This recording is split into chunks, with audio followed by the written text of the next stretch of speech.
Baik, para upasaka upasika sekalian, selamat malam. Semoga Anda semua dalam keadaan yang baik, sehat, damai, dan bahagia. Kita melanjutkan pelajaran kita. Ini adalah kelas yang kelima di pelajaran bab 7 dari kitab Abhidhamma Dasanggaha.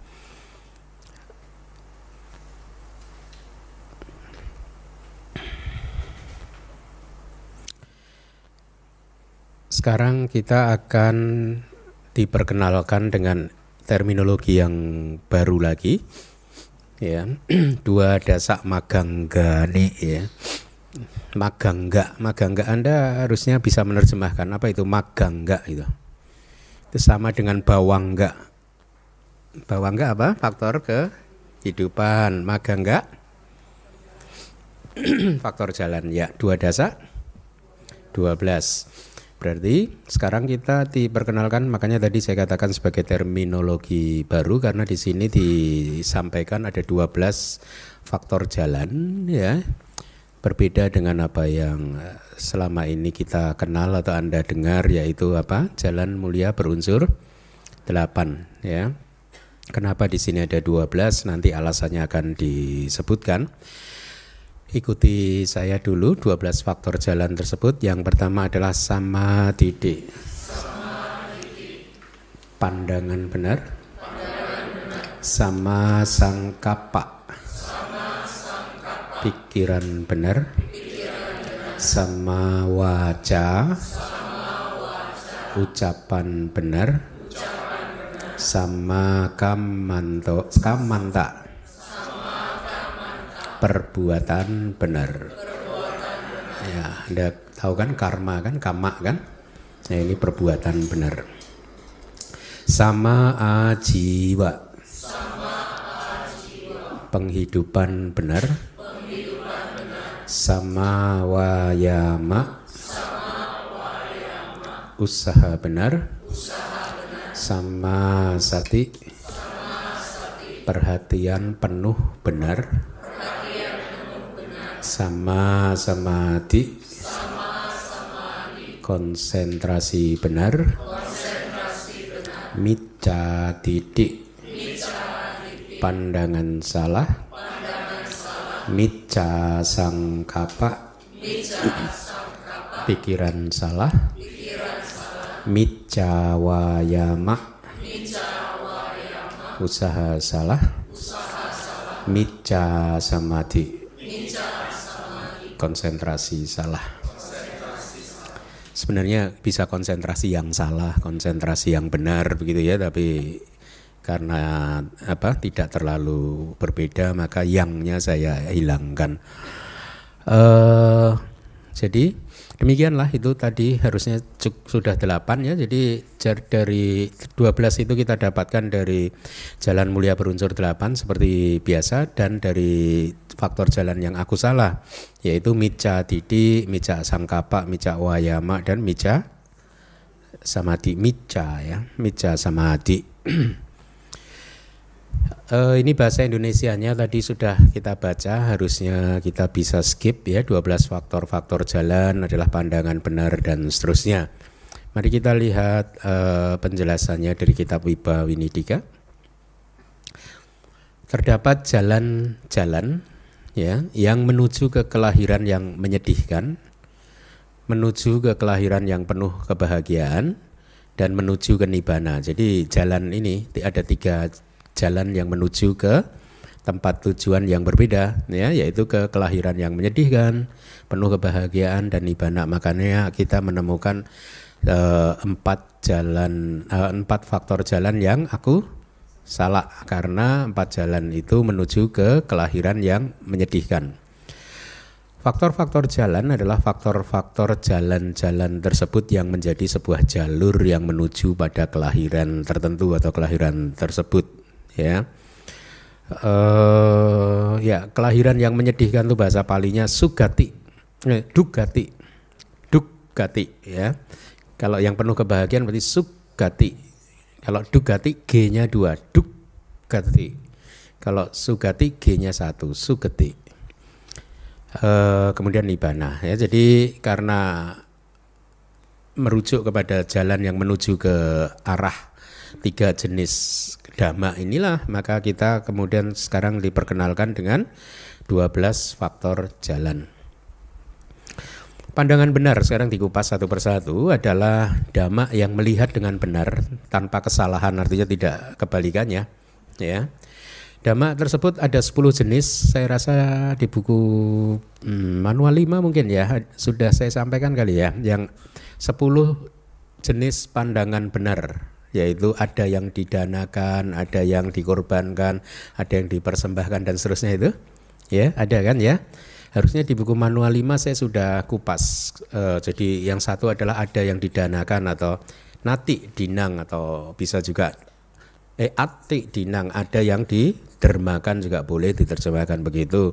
Ada sesuatu yang dikorbankan, ati yitang, ati hutang, ada sesuatu yang dipersembahkan gitu, ada persembahan gitu. Artinya itu sebenarnya begini loh, bahwa kalau dari sisi pandangan salah itu orang ada yang meyakini nggak ada persembahan, nggak ada dana, nggak ada derma, jadi nggak perlu melakukan derma karena itu nggak bermanfaat, gitu loh.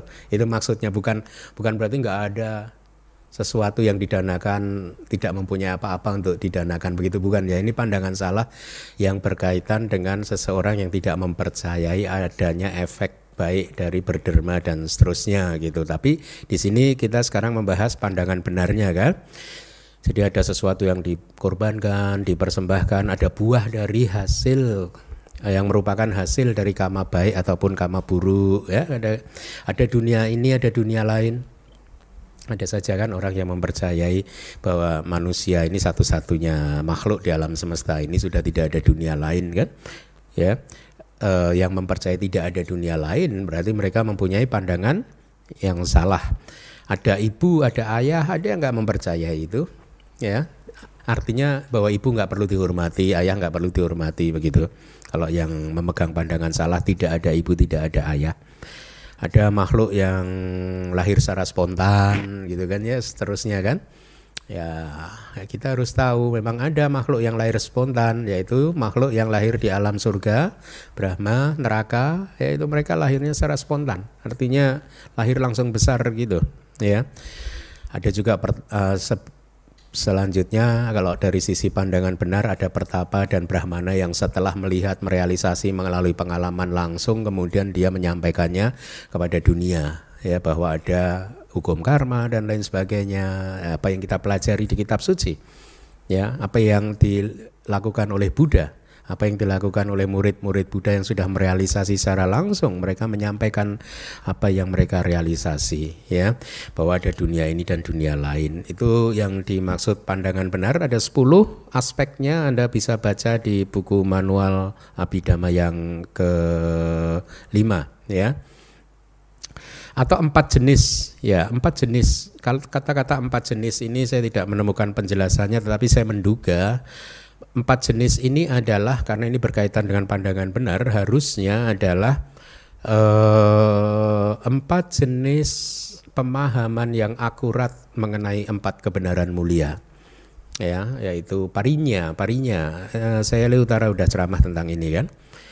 Parinya, nya itu pengetahuan, pari itu menyeluruh, the whole.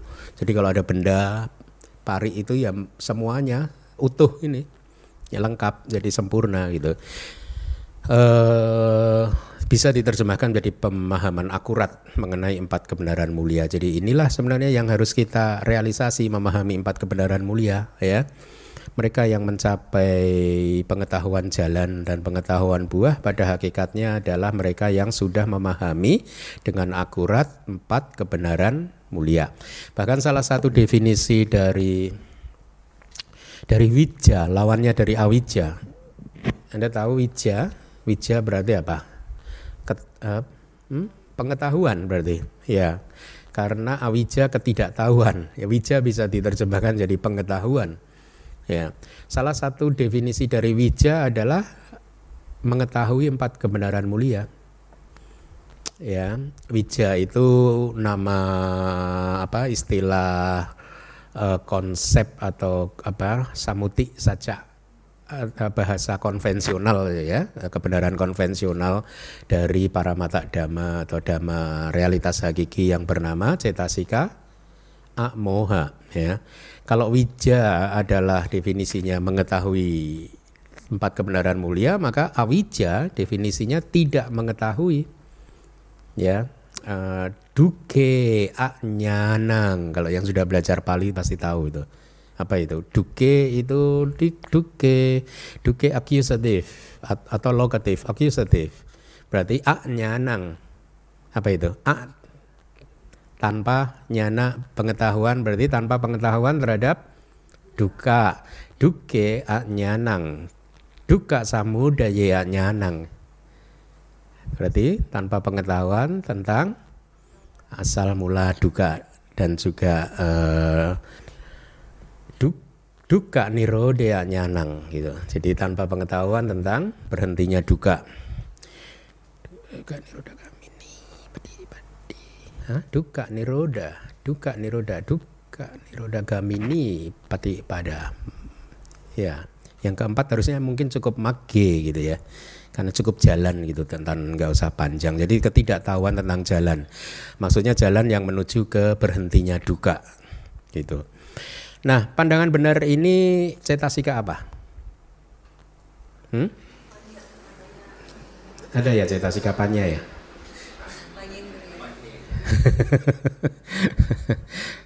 Oke, nggak apa-apa sih, banyak amoha juga nggak apa-apa. Panindriya lebih akurat, tapi panya juga nggak salah, amoha juga nggak salah. Mari kita lanjutkan. Pandangan benar, ini tambahan dari saya, karena saya pikir ini bagus ya, maka saya berikan kepada Anda. Pandangan benar itu ada beberapa. Yang pertama, pandangan benar adalah kamasakata sama titik. Anda sudah dengar kata kamasaka kan? Ya, kamasaka itu bahwa kama adalah properti kita sendiri. Ya, kamasa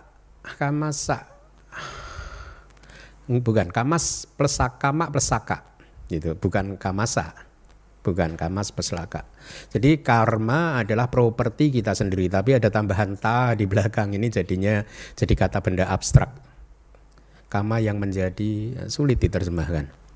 Atau ini bisa diterjemahkan menjadi pengetahuan benar tentang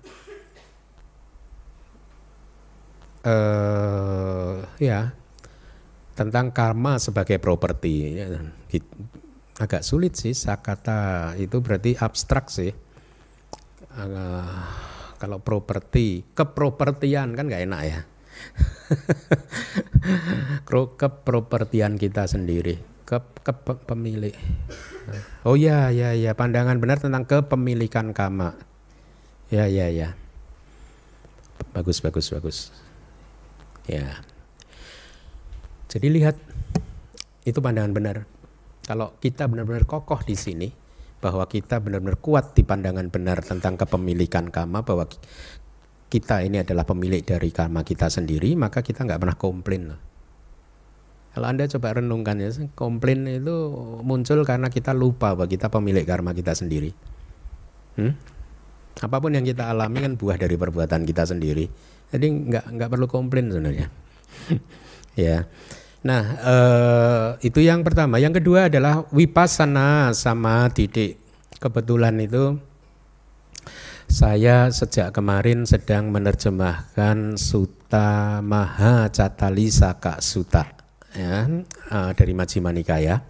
Saya udah terjemahkan sutanya sudah selesai, kitab komentarnya sudah 80%, 20% lagi, sedikit lagi selesai. Salah satunya membahas ini, vipassana sama didik. Makanya kemudian saya teringat, oh ini bagus, ini saya masukkan saja yang pandangan benar ini gitu. Jadi vipassana sama didik adalah pandangan benar yang muncul di dalam vipassana. Pada saat Anda bervipassana, Anda melihat nama dan rupa dengan objektif, kemudian muncul kebijaksanaan, maka itulah pandangan benar yang muncul di dalam vipassana. Ada lagi yang lain adalah magga sama didik, pandangan benar yang muncul di kesadaran jalan, beda lagi. Ya. Jadi ini adalah pada saat kesadaran jalan itu Anda bervipassana bisa kesadaran jalan akhirnya muncul. Di dalam kesadaran jalan kan ada panyindria kan. Nah inilah yang disebut samadhi yang muncul di jalan. Ada lagi pala samadhi, pandangan benar yang muncul di buah. Kemudian yang berikutnya pacawekana samadhi, pandangan benar yang muncul di penelaahan ya. Dulu ya. Nah, mudah sih sebenarnya, Anda bayangkan saja yang paling sederhana itu sebenarnya malah kammasakata samadhi. Kemudian kalau berwipasana berarti vipassana samadhi. Kemudian setelah itu kalau wipassananya berhasil, buah dari vipassana adalah kemunculan magga kan, jalan kan, berarti magga samadhi. Setelah magga kan muncul buah, berarti pala samadhi. Setelah di dalam proses kognitif pencapaian jalan itu kan ada pacawekana enggak? Enggak ya.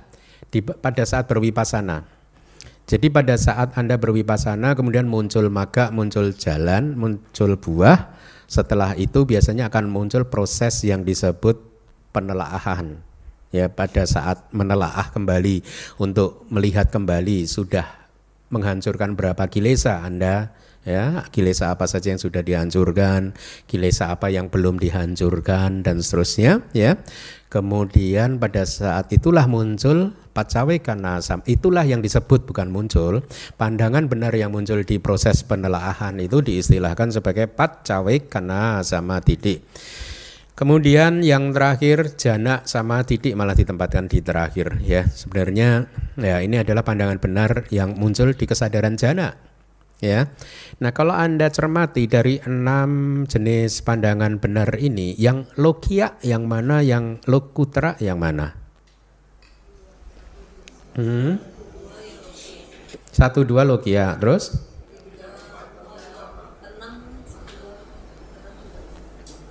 Mama? Hah? Lokuttara 3. Udah setuju semua? Udah satu suara belum Anda? Kayaknya masih pecah-pecah suaranya. Kita satu aja loh ya suaranya. Jadi yang lokuttara yang mana? 3 dan 4, bagus. Sisanya itu logia. Termasuk pacawekana itu logia kan? Ya, karena dia muncul bersama dengan kalau seka ya maha kusala. Ya kan? Kalau dia arahat berarti kiriya gitu ya, bukan lokuttara apapun itu. Bagus. Ini tambahan dari saya. Mari kita lanjutkan. Yang kedua adalah pikiran benar, yaitu dhamma yang oleh karenanya seseorang berpikir dengan benar. Ini di sutanya ada tadi, Mahacatalisaka Sutta itu yang sudah saya terjemah, yang saya ceritakan tadi. Bagus sekali sutanya. Dhamma tersebut ada 3 jenis. Nah, Anda harus mulai menghafal ini ya. Pikiran benar sama sangkapa itu ada 3, yaitu nekkhamma sangkapa. Ikuti saya, nekkhamma. Ada sih sebenarnya di slide itu, di ini lihat ya bawah itu kan. Di bawah so, terus nekkhamma sangkapa. Nekkhamma itu renunciation, penolakan. Penolakan terhadap keduniawian, terhadap kenikmatan indriawi gitu. Itu nekkhamma. Jadi diterjemahkan menjadi pikiran benar tentang penolakan gitu. Artinya penolakan kenikmatan indriawi, kenikmatan sensual, penolakan terhadap keduniawian. Kemudian yang kedua adalah bhyapada sangkapa. Pikiran benar tentang, seharusnya bukan pakai tentang sih. Ini cukup pikiran benar penolakan dan pikiran benar niat jahat. Artinya niat jahat tanpa niat jahat itu sendiri adalah pikiran benar.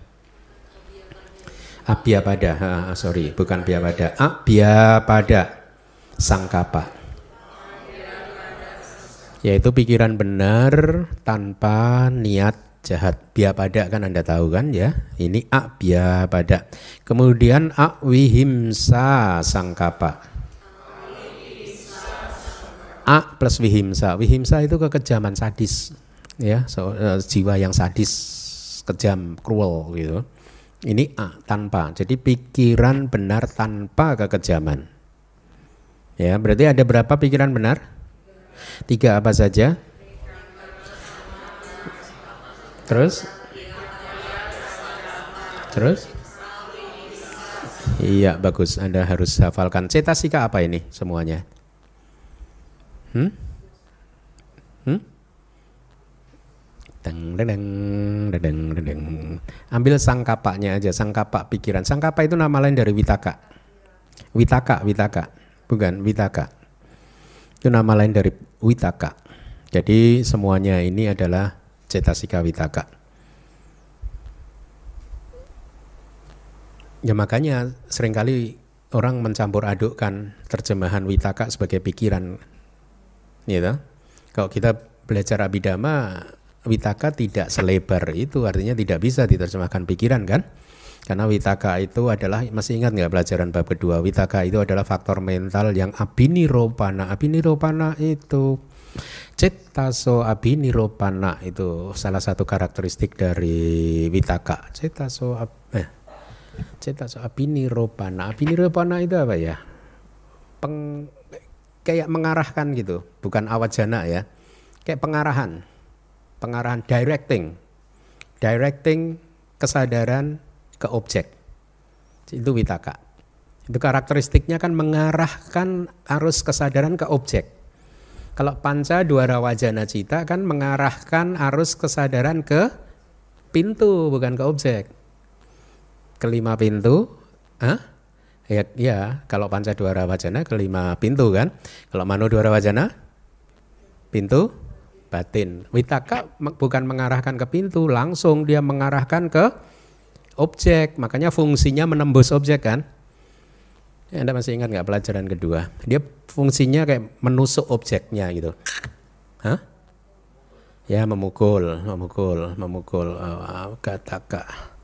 Gataka bisa juga menusuk juga bisa. Memukul juga bisa. Nah, ya jadi itu witaka sebenarnya, tetapi di dalam bahasa sutta, di dalam bahasa sehari-hari konvensional, witaka sering juga tidak salah sih kalau diterjemahkan menjadi pikiran gitu ya. Tapi kalau mereka yang paham kitab komentar, mereka akan tahu kenapa misalkan witaka disebut pikiran, karena witaka itu dijelaskan di kitab komentar itu seperti aropeti. Saya agak lupa bahasa palinya, itu semacam kayak mempersiapkan gitu. Jadi mempersiapkan poin-poin apa ya, dari pikiran, poin-poin banyak disatukan akhirnya di pikiran gitu. Jadi yang mempersiapkan memang witaka, pikiran itu yang mempersiapkan witaka, berpikir gitu ya, itu yang mempersiapkan witaka.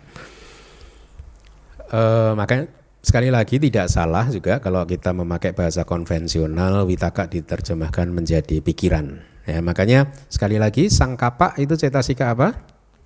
Witaka ya. Mari kita lanjutkan. Ucapan benar dan lain-lain artinya DL kurang satu ya, DLL ya harusnya ya. Telah dijelaskan di bab 2, Anda boleh baca. Apa itu ucapan benar? Masih ingat nggak pelajaran bab 2?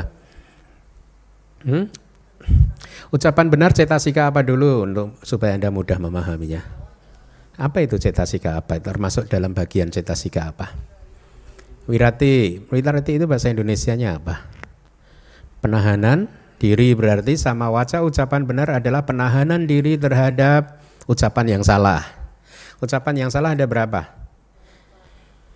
Ada 4 ya, yaitu musawada, perkataan bohong, kemudian parusa waca, ucapan kasar, kemudian pisuna waca, apa itu? Ucapan fitnah, kemudian sampak palapa, omong kosong. Jadi penahanan diri terhadap 4 ucapan yang salah itu tadi. Sebenarnya harusnya pelajaran di bab 2 tidak menyebut ucapan salah sih. Seingat saya itu disebutnya waci ducarita. Ya kan, perilaku ucapan yang tidak baik. Ingat nggak? Ya. Waci nanti ada kaya ducarita, perilaku tubuh yang tidak baik. Jadi perilaku ucapan yang tidak baik adalah perkataan bohong, ucapan kasar, ucapan fitnah, omong kosong. Nah, penahanan diri terhadap 4 perilaku ucapan yang tidak baik itulah yang disebut ucapan benar. Kemudian usaha tadi udah ya cetasikanya. Usaha benar adalah dhamma yang oleh karenanya seseorang berjuang dengan benar, bukan berjuang dengan salah. Artinya berjuang untuk hal-hal yang baik itu ya, bukan untuk hal-hal yang tidak baik. Cetasika apa ini?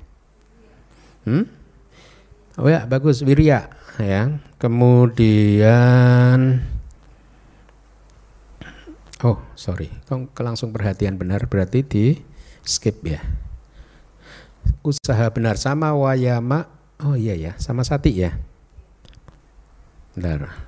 Sama tidi, sama sangkapa, sama waca dulu, sama kamanta belum kan? Itu di wibawininya memang nggak disebutkan berarti. Sama kamanta itu usaha benar. Usaha benar ini cetasika apa? Iya ya, sorry. Perbuatan benar. Cetasika apa? Wirati lagi tapi yang sama kamanta ya. Apa definisi dari sama kamanta di sini? Kalau tadi ucapan benar adalah penahanan diri terhadap 4 perbuatan ucapan yang salah, maka seharusnya sama kamanta perbuatan benar adalah penahanan diri dari perbuatan tubuh yang tidak baik. Ada berapa? 3, yaitu panatipata, adinadana, kamesu micacara. Bagus. Sama waca, sama kamanta, sama ajiwa. Apa itu? Penghidupan yang benar. Apa itu cetasikanya? Wirati lagi.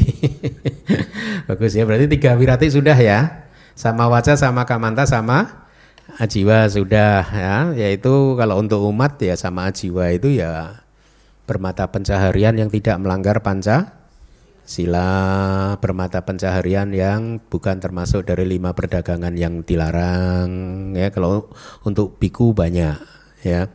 Itu di Mahacatari Saka Sutta yang tadi saya sampaikan dikupas dengan sangat baik ya, bahwa penghidupan benar buat seorang biku itu tidak boleh munafik. Munafik itu artinya pretending seolah-olah sudah begini sudah begitu atau berpengetahuan luas hanya untuk mendapatkan laba sakara, keuntungan dan penghormatan. Kemudian tidak boleh menggunakan kata-kata rayuan, bahaya loh biku itu.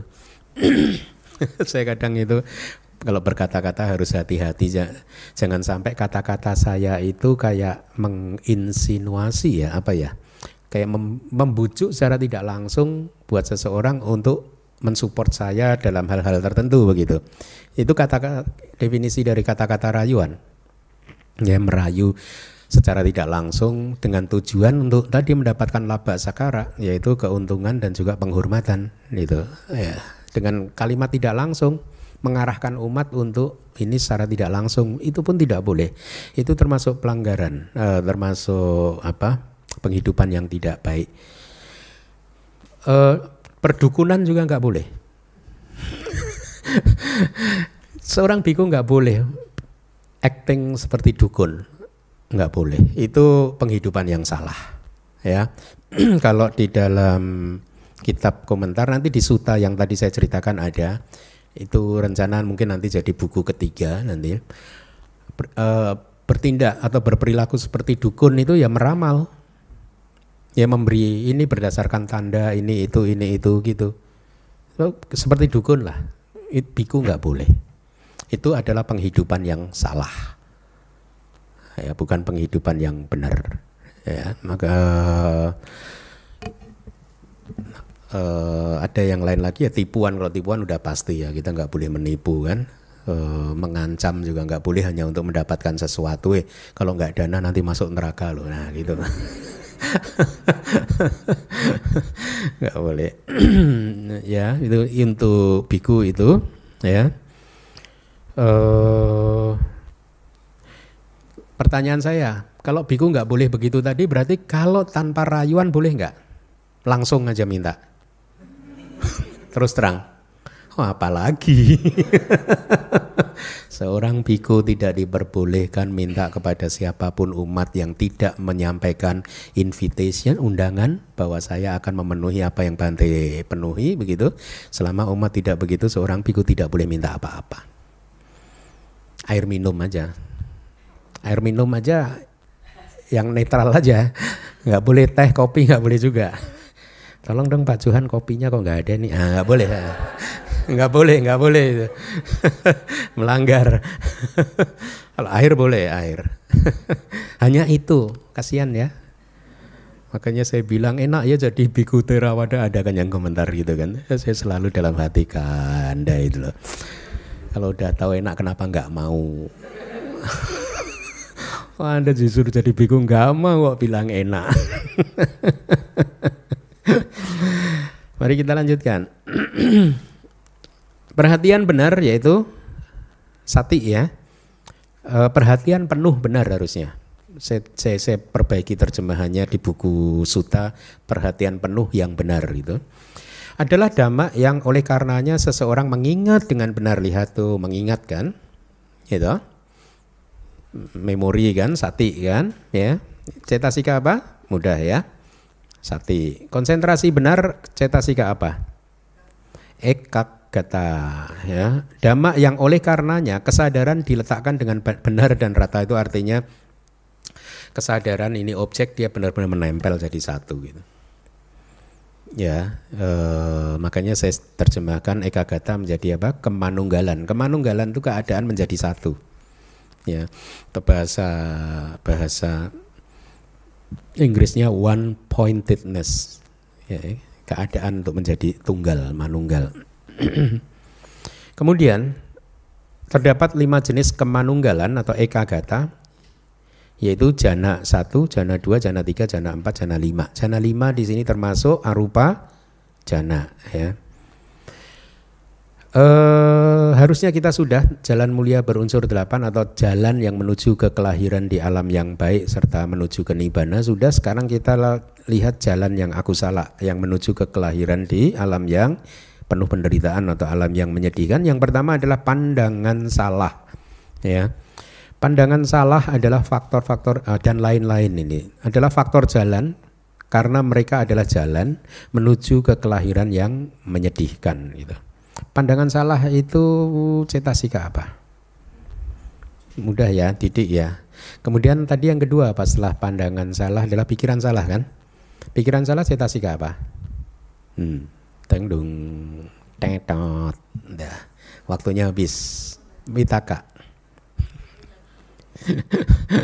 Kan vitaka kan cetasika apa? Masuk dalam kelompok apa? Pawe santai kaji vitaka bicara hanya semana.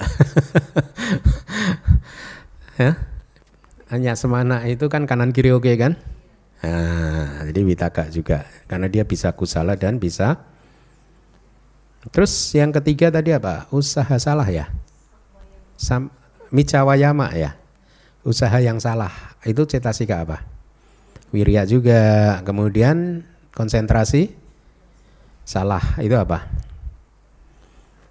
Ekagata juga. Jadi jangan bangga kalau Anda punya ekagata yang ekagata saya sekarang kuat loh Bante. Jangan bangga dulu. Kuat ke aku salah. Kalau dulu kalau guru saya cerita itu, kamu tahu nggak? Tukang copet itu ekagatanya bagus loh.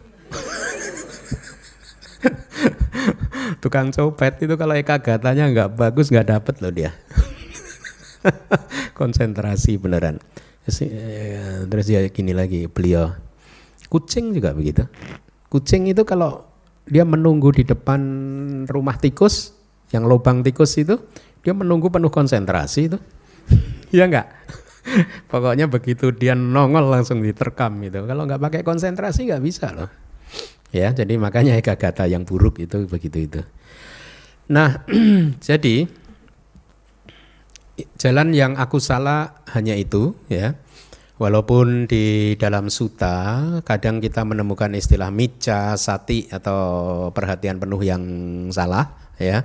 Saya rasa saya udah kupas itu di buku manual 1 harusnya ya, awal-awal kita belajar Abhidhamma dulu. Tapi sebenarnya micca sati itu tidak termasuk atau bukan sati, cetasika sati. Kenapa? Karena sati adalah so benar cetasika kan? Ya, jadi dia bukan sobana kalau mica. Lalu mica sati itu apa harusnya? Di salah satu kitab sub komentar disebutkan itu sebenarnya hanya sanya. Kalaupun mau di trace back ke realitas hakikinya, dia hanya sanya aja, persepsi saja gitu. Ya. Tapi kembali lagi yang disebut jalan yang aku salah ya hanya 4 itu saja. Ya. Jadi yang lain-lain, yang mica yang lain dianggap tidak menuju ke kelahiran di neraka. Ya.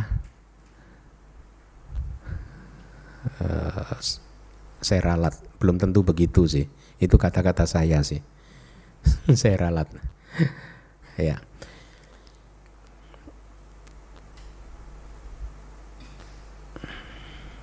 Berarti kalau demikian, ada lagi di suta itu mica waca. Itu ucapan yang tidak baik, ucapan yang tidak benar. Ada. Kemudian juga mica kamanta. Perbuatan yang tidak baik, tidak benar. Berarti itu cetasika apa? Termasuk mica ajiwa itu. Penghidupan yang tidak benar, penghidupan yang salah. Itu cetasika apa? Bukan cetasika yang tersendiri atau khusus, dia hanya pokoknya ya muncul melalui akusala cita begitu. Ya, pokoknya dia hanya muncul di kesadaran yang tidak baik gitu. Mari kita lanjutkan.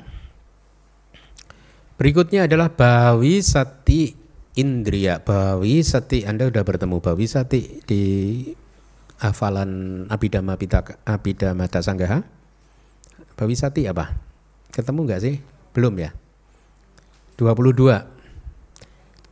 22 wisati itu 20. Ba itu kata lain dari du. Ba ya. 22. Indriya. Nah, ini agak sulit menerjemahkannya. Bukan. Indriya masih mudah. Nanti yang berikutnya berarti yang ayatana. Indriya saya terjemahkan jadi indriya. Jadi saya mulai menerjemahkan bahasa Pali, saya dekatkan sedekat mungkin dengan bahasa Indonesia. Artinya kalau di dalam bahasa Indonesia itu available, tersedia, ya maka padanannya pun itu saya pakai. Ya, karena di sini kita mengenal kata indriya, ya, maka kata bahasa Indonesia indriya tanpa y itu saya pakai untuk menerjemahkan indriya dengan y di dalam bahasa Pali. Ya, ada 22, ini harusnya cukup menarik ini. Yuk ikuti saya dulu. Cakundriya terdiri dari 2 kata, caku plus indriya, yaitu indriya adalah indriya, caku adalah mata, berarti diterjemahkan jadi indriya mata. Sotindriya, sota plus indriya, berarti indriya telinga. Ganindriya, gana plus indriya, berarti indriya hidung. Jiwindriya, jiwa plus indriya, berarti indriya lidah. Kayindriya, apa itu? Indriya tubuh. Itindriya, indriya betina. Ada yang protes betina. Enggak, maaf karena ada yang menyampaikan ke saya katanya. Nanti itu kalau diterjemahkan betina itu. Ya terserah, kalau kamu mau ya saya ikut. Berarti itindriya apa? Indriya feminitas. Feminitas atau femininitas sih? Feminitas. Terus indriya maskulinitas. Terus indriya ya jiwita itu sebenarnya kehidupan, ya, nyawa juga bisa. Tidak banyak, sepertinya saya nggak tahu. Setahu saya kebanyakan menerjemahkannya menjadi kehidupan karena mengambil dari bahasa Inggris life. Cuman setelah saya pertimbangkan harusnya ini nyawa. Kenapa? Karena kalau jiwitindriya ini putus, seseorang mati kok. Ya, kematian tidak lain dan tidak bukan adalah putusnya jiwitindriya kok. Kan kita mengenal istilah, nyawanya udah putus, gitu kan? Ya, makanya saya pikir jiwita itu harusnya lebih bagus nyawa sih ya. Di buku yang ke-6 pun saya terjemahkan menjadi nyawa. Jadi ini adalah indriya nyawa. Ya, kemudian manindriya apa? Mano berarti indria batin, sukindria indria perasaan suka, ya. Dukindria indria perasaan duka, somanasindria indria perasaan sukacita atau indria sukacita juga nggak apa-apa. Domanasindria indria duka cita. Udah mulai enak kan? Suka kita terjemahkan bahasa Indonesia saja sekarang suka, duka juga bahasa Indonesia duka kan? Somanasa kata depannya S sukacita. Domanasa kata depannya D duka cita. Enak ya? Upekindria indria ketenangan. Satindria apa? Indria keyakinan. Wiriyindria indria energi, ya. Satindria indria perhatian penuh. Samatindria konsentrasi. Panindria, nah yang kuning ini dia. Mama.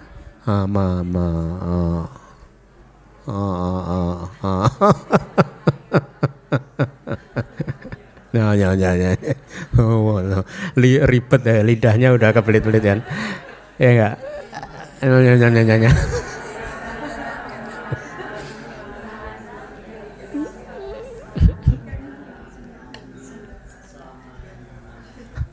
Nyanyi.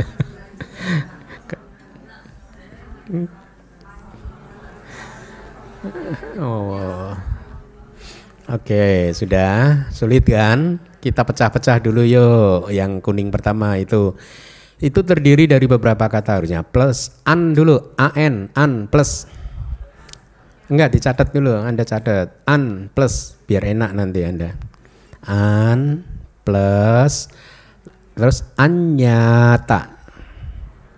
Plus lagi anya, ya. Anya, tapi A-nya yang terakhir panjang. Sambil Anda perhatikan yang kuning itu ya.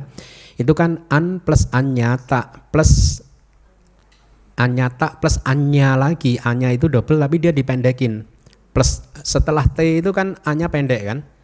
Harusnya dia panjang karena ini A2A bertumpukan. Tapi di situ ditulis pendek. Yang belajar bahasa Pali ini pasti sudah paham. Kenapa? Karena diikuti oleh double konsonan, berarti A-nya drop jadi pendek kan? Ya, makanya dia an plus anyata plus anya. Anya pun A terakhirnya panjang, bukan pendek. Tapi kenapa di sini ditulis pendek? Karena diikuti oleh double konsonan. Plus lagi Anda tulis isami. Isami itu ISSA panjang MI. Isami. Plus lagi ada ti-nya itu berarti iti. Iti. Iti aja. I-T-I. Plus lagi indria. Nah sekarang saya tunjukkan cara menerjemahkannya. Berarti dibaca dari belakang sekarang. Indria, ya kan dari belakang indria kan. Iti itu tuh semacam simbol untuk di sini dalam konteks ini ya bisa berarti beberapa makna, tapi dalam konteks kalimat ini berarti ada seseorang yang berpikir. Berarti indria seseorang yang berpikir, ya. Isami itu Anda belum belajar future itu masa depan, berarti saya akan, ya. Jadi saya ulangi lagi dari belakang, indria seseorang yang berpikir bahwa, nah iti itu bisa kalimat langsung dan kalimat tidak langsung. Di sini saya buat tidak langsung, berarti indria seseorang yang berpikir bahwa, atau berpikir langsung, kalimat langsung ya, bukan tidak langsung tanpa bahwa, berarti seseorang yang berpikir, koma kemudian double koma di atas itu, saya akan, kan future kan, saya akan, anya itu mengetahui. Ya, mengetahui, an itu tidak, Anyata ini sama dengan anya. Kalau anya tadi mengetahui, anyata itu belum diketahui. Jadi dia itu past participle. Anya tidak. Berarti saya ulangi lagi dari belakang tadi, indria seseorang yang berpikir, koma, terus kalimat langsung, saya akan mengetahui dhamma yang belum diketahui. Kalau yang tidak paham bahasa, yang tidak ikut pelajaran bahasa Pali mungkin agak susah ya. Tapi ini kalau yang sudah ikut kelas bahasa Pali harusnya udah bisa menebak kan? Paham nggak? Enggak. Jawab sendiri. Jadi apa tadi terjemahannya? Indria seseorang yang berpikir saya akan mengetahui dhamma yang belum diketahui. Bahasa Palinya dibaca sekarang ananya tanya samit indria. Ananya tanya samit indria. Anyata ananya tanya samit indria. Ribet ya. Tapi kalau Anda tahu cara menganalisis katanya tadi, Anda nulisnya nanti tidak akan salah. Karena an plus anyata plus anya plus isami plus iti gitu kan. Ananya tanya samit indria. Makanya tadi saya ajarkan Anda untuk menganalisis kata tersebut. Nanti akan dijelaskan tuh maksudnya apa. Yang nomor 21, kalau tadi nomor 20, ini nomor 21, saya beri warna kuning lagi, anyindriya. Itu sama juga anya plus indriya. Berarti apa?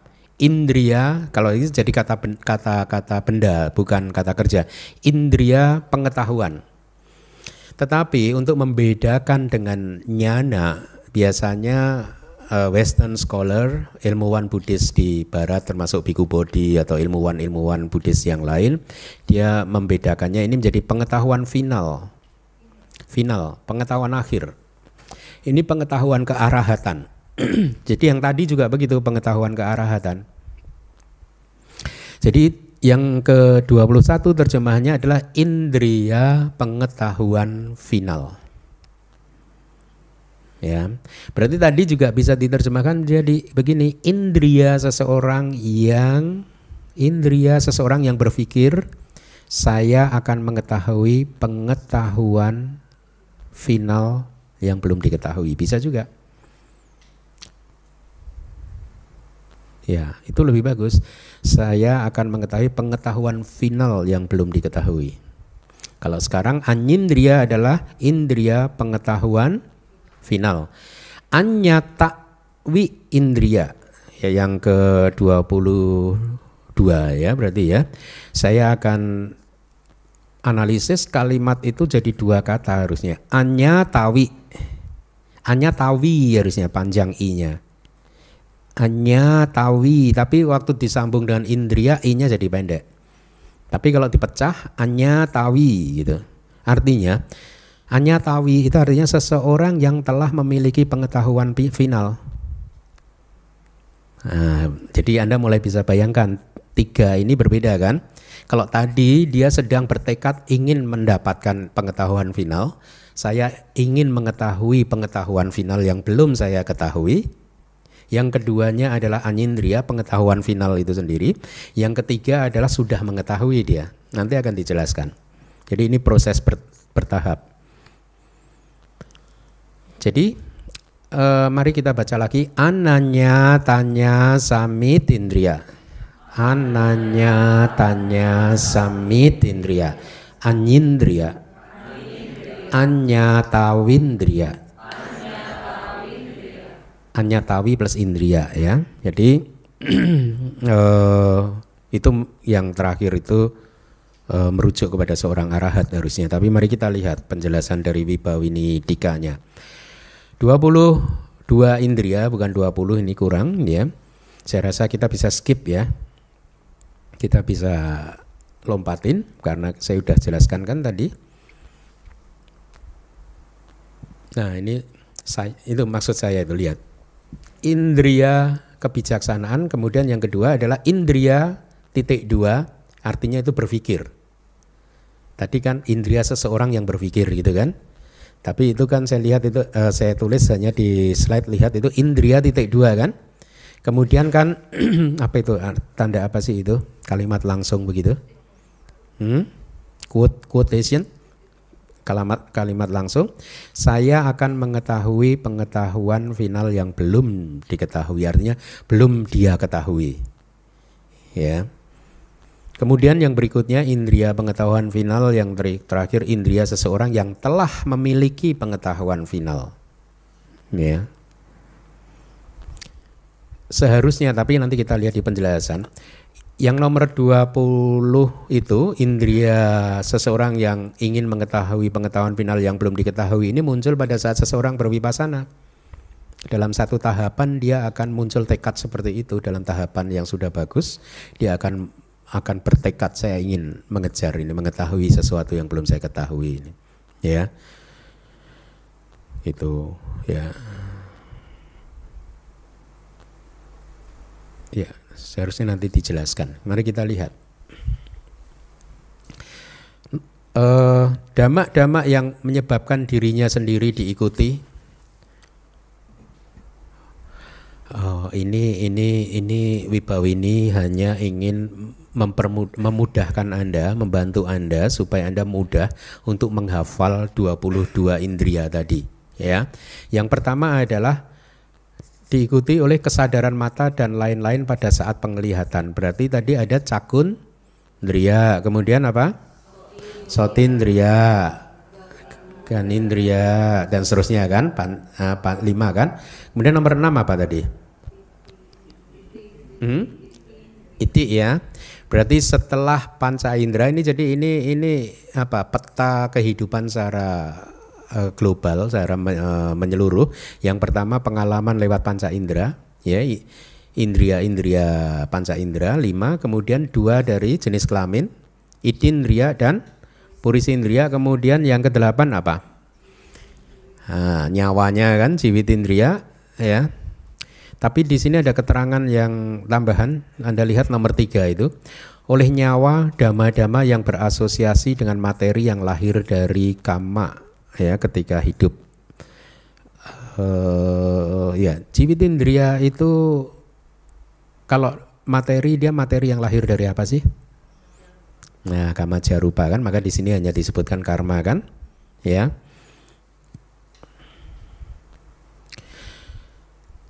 Jadi saya akan coba sampaikan penjelasannya. Kenapa disebut indria? Sebenarnya ini sesuai dengan namanya. Ya, indria itu kalau bahasa Sanskerta indra itu artinya raja. Ya, Anda bayangkan. Jadi indria ini raja, seperti halnya seorang raja, dia menguasai wilayah kerajaannya kan. Semua yang ada di dalam kerajaan adalah di bawah kendalinya dia kan. Kalau seperti Indonesia gitu mungkin presidennya gitu ya. Katakanlah begitulah ya, meskipun nggak tepat juga karena negara demokrasi nggak dipimpin oleh lembaga eksekutif saja kan. Ada yudikatif dan legislatif. Raja lah ya, raja dia semua yang ada di kerajaan apapun itu di bawah kendalinya si raja. Nah, dhamma yang menjadi indria itu artinya dia menjadi raja. Karena dia menjadi raja, dia memegang otoritas penuh, dia mempunyai kekuatan yang bisa mempengaruhi wilayah kerajaannya.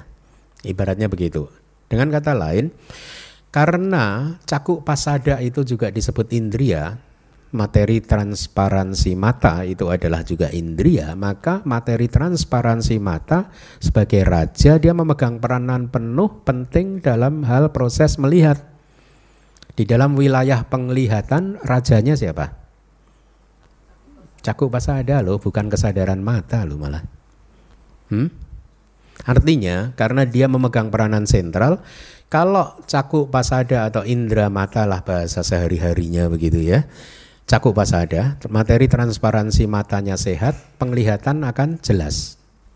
Kalau cakuk pasadanya itu tidak sehat, penglihatan akan buram. Kalau cakuk pasadanya rusak, seseorang buta. Rohnya nggak bisa menolong, nggak ada roh ya. Sama juga dengan sotindria. Sotindria itu sota, berarti sota pasada. materi transparansi telinga itu indria. Kalau materi transparansi telinganya itu sehat, pendengarannya bagus. Kalau setengah sehat, setengah bagus. Kalau rusak, tuli. Ya, artinya kesadaran telinga nggak bisa muncul. Ya, maka itu definisi dari indria. Ya, Anda ingat-ingat ya. Indria itu indra, indra itu raja. Ya, jadi dia menguasai wilayahnya. Kalau dia sota, berarti dia menguasai proses mendengar. Kalau ganindria menguasai proses membau ganda, membau bau, menghirup bau, membaui ya. Jadi kalau hidungnya bagus, penciumannya tajam. Kalau enggak bagus, ya enggak. Dan seterusnya. Jadi indria-indria yang lain juga dipahami dengan cara seperti itu. Kemudian setelah nyawa apa? Setelah nomor 3 kita lihat tadi 5, 2, 1, 8. Ke-9 ya. Ke-9 dhamma-dhamma yang berasosiasi ketika sedang berpikir atau menyadari adanya objek. Jadi ini sebenarnya lihat. Yang pertama supaya Anda mudah untuk menghafalnya, indria panca indera katakanlah ya. Setelah itu kan manusia ini penting, panca indera ini penting. Kemudian manusia dibedakan menjadi 2 jenis kelamin. Laki-laki dan perempuan, berarti udah dapat 7. Terus yang penting lagi apa? Nyawa kan? Punya nyawa, kemudian komponen yang berikutnya apa? Berpikir. Manindriya, ya mana indriya? Mena indriya. Jadi indriya apa? Batin. Setelah komponen yang lain lagi apa? Perasaan.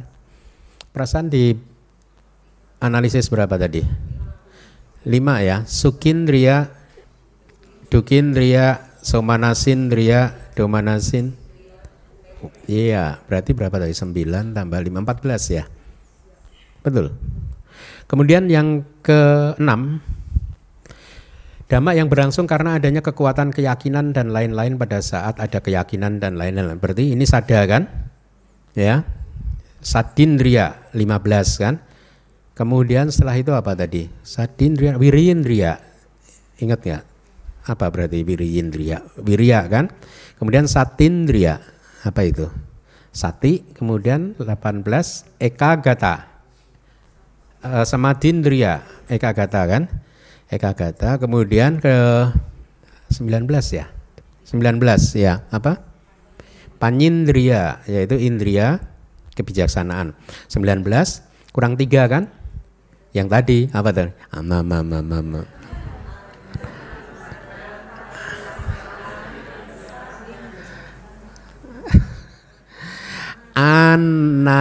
Ananyatanya samitindriya.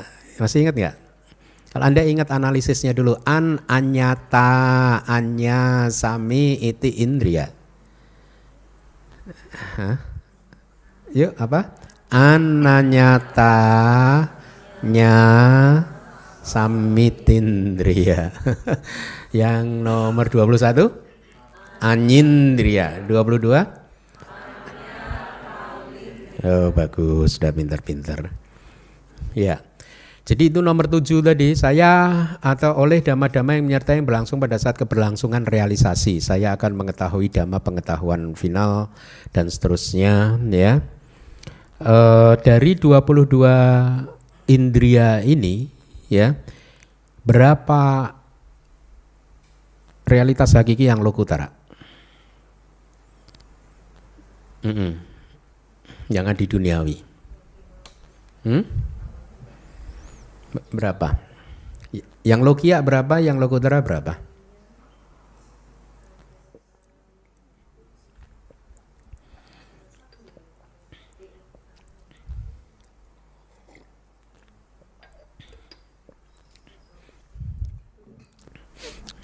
Mohon maaf, boleh nggak saya jawab sendiri? Boleh ya? Sisi. Harusnya yang lokutra adalah 2 saja, yang 21 dan 22. 20 masih lokia. Oh 20, 21, 22. Oh 20 pun lokutara, karena 20 itu termasuk magacita.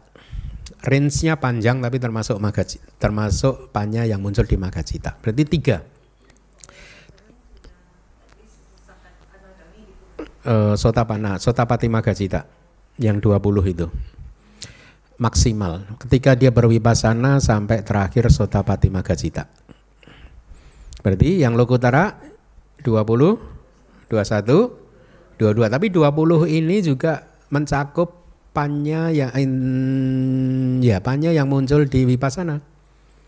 Sebelum mencapai maga, Sotapati Magacita juga dia bisa. Karena sejak dia berwipasana dia bertekad ingin mencapai Sotapati Magacita kan. Nah ya mah aku salah. Lokutara kan? Lokia kan? Nah ya Lokia. Range-nya panjang? Enggak. Maksudnya yang 20 itu berhentinya di Magacita. Makanya termasuk di Lokutara. Bisa Lokia dan Lokutara.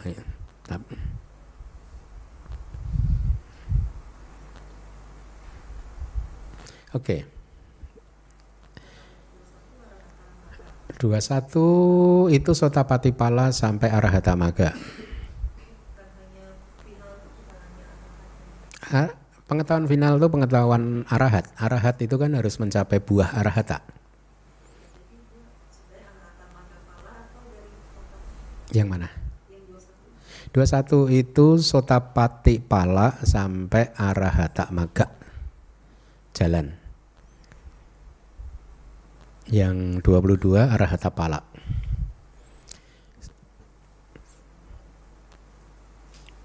Kita lanjutkan sedikit lagi atau banyak lagi. Dhamma-dhamma tersebut dinamakan indriya dalam artian sebagai penguasa. Tadi sudah saya jelaskan. Berkaitan dengan hal tersebut, beliau mengatakan indriya mata dan seterusnya, itu menyebut tentang 22 indriya. Tapi yang ingin Anda pahami adalah indriya maknanya apa tadi? Penguasa atau raja ya. Akan tetapi di dalam Atta Kata, arti dari indriya telah disampaikan lebih jauh lagi dengan makna seperti sifat seorang raja. Tadi sudah saya sampaikan. Indriya nyawa dua jenis. Di sini indriya nyawa saya juga agak ini. Saya juga mengatakan ini dua jenis jiwit indriya. Jadi tidak hanya yang rupa, termasuk dua jenis indriya nyawa. Saya belum sempat mencari di kitab Abhidhamma ininya, tapi untuk sementara ikuti dulu saja dua ini ya, cetasika sama yang rupa toh, material dan non material.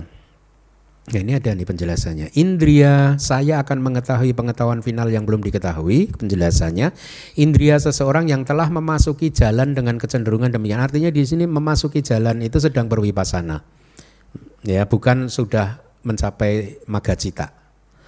Dengan kecenderungan yang demikian saya akan mengetahui keadaan tanpa kematian, berarti kan belum mengetahui dia. Ya. Yang merupakan keadaan yang tidak diketahui di dalam samsara yang tanpa awal itu, ya. Tanpa awal yang bisa diketahui, ya. Itu satu paket samsara yang tanpa awal yang bisa. Artinya awal dari samsara nggak bisa diketahui. Atau dia akan mengetahui dhamma tentang 4 kebenaran mulia itu sendiri. Tadi sudah saya katakan kan, pencerahan itu tidak lain dan tidak bukan pada saat Magacita seseorang sudah memahami 4 kebenaran mulia sesuai dengan tahapannya. Kalau dia Sotapati ya Sotapana ya tahapannya belum sedalam Sakadagami dan seterusnya gitu. Jadi indriya ini anyatanya samitindriya itu range-nya lebar sejak dia berwipasana hingga berakhir di Sotapati Maga, jalan ya. Kemudian indriya pengetahuan final memahami hingga jalan yang pertama. Memahami tanpa melampaui batas, enggak. Ini pada Maga di Dhammarya dan tanpa melampaui. Memahami tanpa melampaui batas dhamma yang terlihat oleh jalan yang pertama, dan keadaan seperti itu disebut indriya. Kita lihat.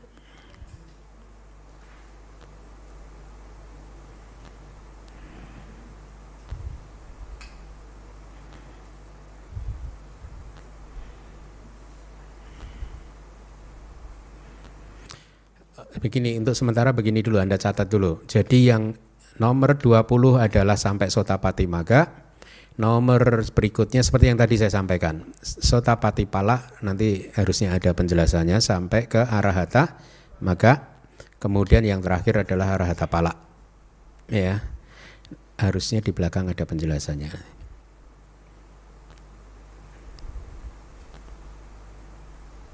Nah ini jelas kalau ini indria seseorang yang telah memiliki pengetahuan final adalah indria seseorang yang memahami atau arahat yang sudah kukuh, sudah kokoh setelah menembus 4 kebenaran ini sudah mencapai arahata pala. Kalau arahata magga belum dianggap, ya berarti ini udah confirm. Cuman keterangan yang kedua tadi agak mengambang kan ya, yang anyindria tadi. Tapi seingat saya harusnya ada di kitab sub komentar penjelasannya. Kita lihat dulu. Indria kebijaksanaan diambil di sini dengan tujuan untuk menjelaskan dhamma-dhamma yang serupa. Indria saya akan mengetahui dhamma yang belum diketahui diambil untuk menjelaskan tugas spesial dalam kecenderungan individu, masih kurang jelas. Dan di sini oleh karena menjadi sandaran unik untuk konsep makhluk, oh ini uraian yang ke-20. 2 indria lagi. Ya, tetapi kita simpulkan dulu yang nomor 20, 21 dan 22 adalah sesuai penjelasan saya tadi ya. Mulai slide ini kita akan dibantu oleh Wibawinitika untuk mengikuti kronologi supaya kita mudah menghafal 22 indria ya. Mari kita baca. Oleh karena menjadi sandaran unik untuk konsep makhluk, ya, jadi makhluk secara konsep, secara panyati, ya, maka landasan pengindra internal disampaikan pertama kali. Ada berapa landasan pengindra internal? 5 kan, cakundria dan seterusnya. Selanjutnya indria batin, manindria, dikarenakan kesamaan dengan landasan pengindra internal. Seharusnya disampaikan sesudahnya. Nah itu ada kalimatnya kan. Tapi kan enggak kan, diselingi dulu oleh itindria dan purisindria. Akan tetapi dengan maksud untuk memperlihatkannya menjadi satu dengan indria non materi, maka indria batin disampaikan setelah indria nyawa. Sebelum itu adalah sepasang jenis kelamin dulu. Jadi yang ke-6 apa? Itindria. Yang ke-7 purisindria. Yang ke-8 jiwitindria. Yang ke-9 baru manindria. Tujuannya adalah untuk menunjukkan bahwa konsep makhluk atau makhluk sebagai konsep, bukan sebagai realitas hakiki, bisa diklasifikasikan menjadi perempuan dan laki-laki berdasarkan kualitas mereka, yaitu sepasang jenis kelamin. Sesudahnya adalah indria nyawa dengan maksud untuk menunjukkan bahwa dhamma yang digenggam kukuh berdasarkan kekuatannya. Artinya bahwa segala dhamma itu berlangsung karena kekuatan dia sesungguhnya. Karena kalau dia putus ya semuanya putus. Ya, dia nyawa kan. Selanjutnya berarti udah 9 ya. Adalah kelompok yang terdiri dari 5 perasaan, yaitu suka, duka, sukacita, dukacita dan UPK. Berarti 9 tambah 5 berapa? 14 ya. Dengan maksud untuk menunjukkan bahwa tumpukan dhamma yang dinamakan makhluk yang berlangsung dalam bentuk kesinambungan tertekan karena perasaan-perasaan ini. Udah 14. Selanjutnya kelompok yang terdiri dari 5 yang dimulai dari sada, wirya, sati sama dipanya. Ya toh, mudah untuk dihafalkan. Anda sudah belajar panca indria kan? Pancindria. Yaitu apa? Sadindria, wirindria ya. Kemudian satindria dan seterusnya. Berarti ikuti apa saja?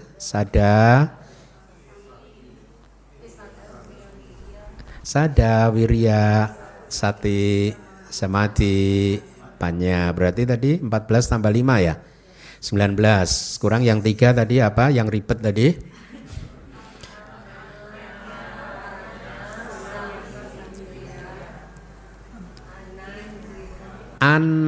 Ananyatanya samitindriya, anyindriya, anyatawindriya. Ya 3 berarti ada 22. Dengan maksud untuk menunjukkan bahwa mereka yang telah menghasilkan komponen pemurnian, ya, artinya sudah siap untuk mencapai pencerahan, dimurnikan oleh dhamma-dhamma ini, dan mereka yang telah mencapai kesucian adalah mereka yang telah menyelesaikan tugas, yaitu arahat. Ya. Sejauh ini makna yang dimaksudkan telah tercapai, untuk maksud yang lain tidak diambil di sini. Ya artinya hanya itu yang dijelaskan. Inilah alasan untuk pembabaran sesuai dengan urutannya. Tidak ada penjelasan tentang tiga dhamma yang terakhir, tapi menurut seingat saya apa yang sudah saya sampaikan adalah benar. Kalau salah besok diralat.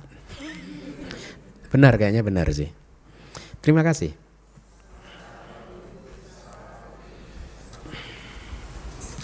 Terima kasih Bante untuk penjelasannya malam ini.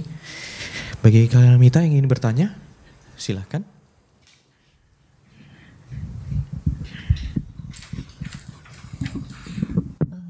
Wandani Bante, Bante bisa tolong jelaskan tentang sama sangkapa enggak ya Bante? Maksudnya yang apa bedanya abia pada sangkapa dengan awihimsa sangkapa gitu? Abya pada sangkapa itu tanpa niat jahat, ya berarti dia adalah, kalau awihimsa itu benar-benar kekejaman, kebengisan. Jadi ingin menyakiti secara fisik, ya.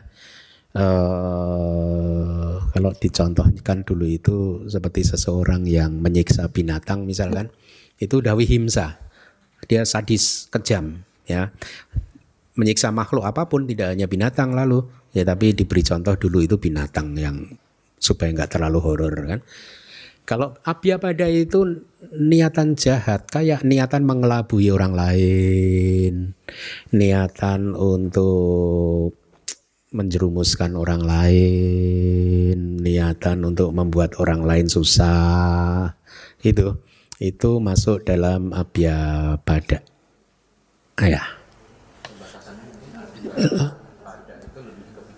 Iya, tapi kan ini pikiran ke awihimsa itu ingin kesannya mencelakai. sudah perbuatan fisik gitu, perbuatan tubuh gitu. Ingin mencelakai sampai segitunya itu, menyiksa begitu, penyiksaan.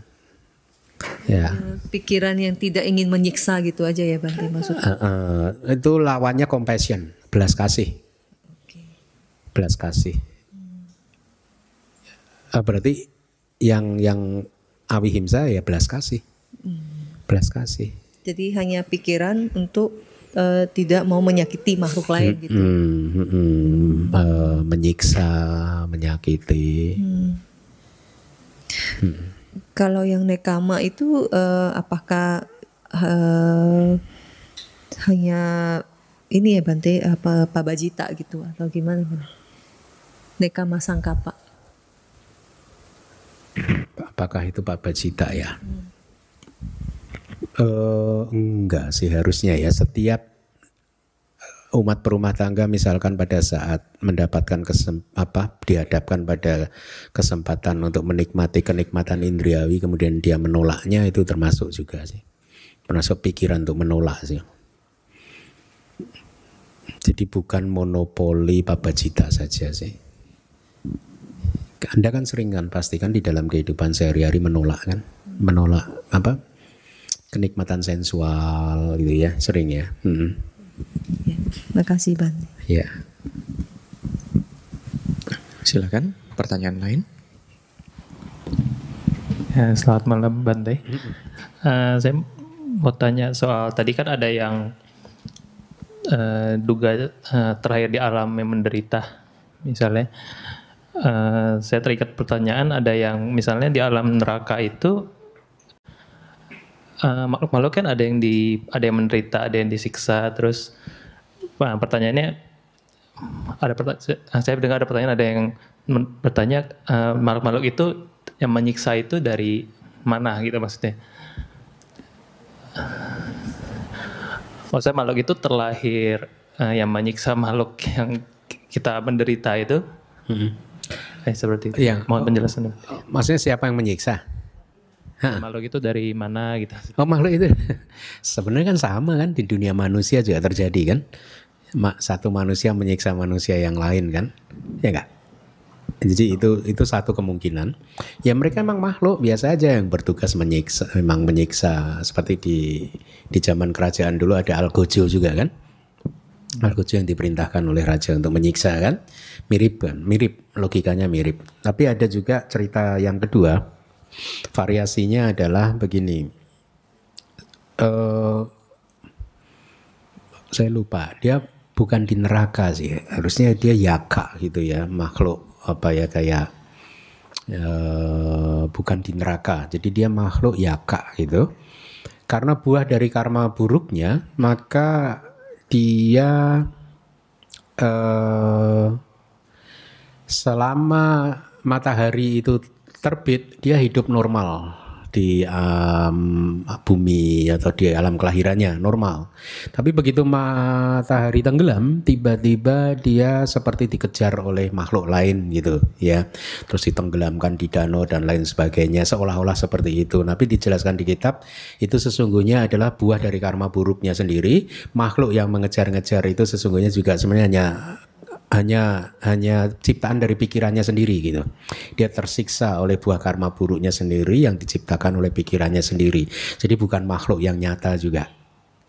Itu ada terjadi, ada dalam satu cerita. Jadi begitu matahari tenggelam sampai matahari terbit besoknya, dia semalaman itu tersiksa terus, dikejar-kejar terus, disiksa oleh satu makhluk yang sesungguhnya itu adalah ciptaan pikirannya sendiri yang mewakili masaknya buah masaknya karma yang buruk gitu. Itu ada. Jadi begitu variasinya. Ada 2. Ada di kitab apa gitu? Nah, saya lupa itu cerita itu lupa. Lupa. Nanti coba saya ingat-ingat. Itu saya dapatnya waktu masih belajar di Myanmar dulu kok. Masih Bante. Hah? Ada yang bertugas untuk menyiksa, itu kitab subkomentar ya kayaknya versi begitu, tapi itu kayaknya sangat lemah sih. Kalau di kitab komentar kayaknya enggak seperti itu sih. Itu saya rasa sudah tercampur dengan budaya-budaya belakangan sih. Kayak yang menyiksa di neraka gitu kan. Menurut saya itu udah bercampur dengan budaya belakangan sih. Hah? Yang mana? Cerita yang mana? Yang tadi, yang saya sampaikan tadi. Saya lupa, entah di Petawatu itu ceritanya juga banyak sih ya. Pernah baca yang begitu di Petawatu ada? Hah? Serigala ya? Mungkin serigala ya. Nah, coba kalau ketemu di share. Saya agak lupa itu karena itu waktu saya dapat waktu masih belajar dulu. Ya mungkin, dikejar serigala, iya benar kayaknya. Sampai kecebur di kolam, di ini ada cerita-cerita gitunya. Mungkin di Petawatu. Itu, ya. Menjawab? Silakan, ada pertanyaan lagi?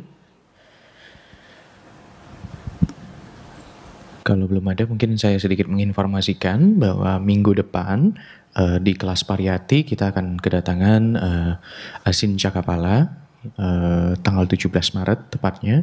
Jadi pastinya nanti kita akan juga informasikan kembali, mengingatkan dari PC Dhamma Wihara Buddhist Studies yang biasa kita akan teruskan.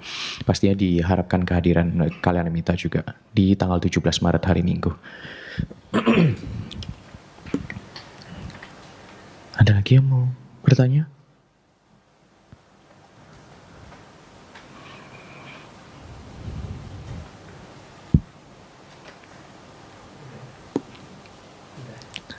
Mungkin kalau tidak ada, kita cukupkan malam ini. Terima kasih Bante. Baik, karena saya juga percaya sih pelajarannya mudah buat Anda. Tetapi seperti yang saya sampaikan di kelas yang pertama dulu, meskipun ini kelihatannya mudah, Anda harus menghafalnya.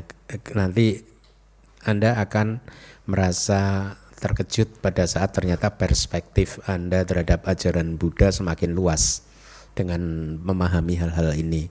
Ya paling tidak sekarang Anda udah tahu kan kondisi seperti apa yang disebut anusaya, asawa dan seterusnya ya. Jadi manfaatnya besar. Itu yang dulu saya rasakan. Meskipun kelihatannya mudah, tapi jangan dipandang sebelah mata. Anda harus menghafalnya juga. tidak menghafalkan kayak 22 tadi Cakundria dan seterusnya, enggak hanya sekedar itu, tetapi lebih ke definisi-definisinya. Ya, Anda harus tahu kenapa disebut asawa, kenapa disebut anusaya, itu definisi itu Anda pahami, karena Anda nanti akan sering ketemu di Sutta juga.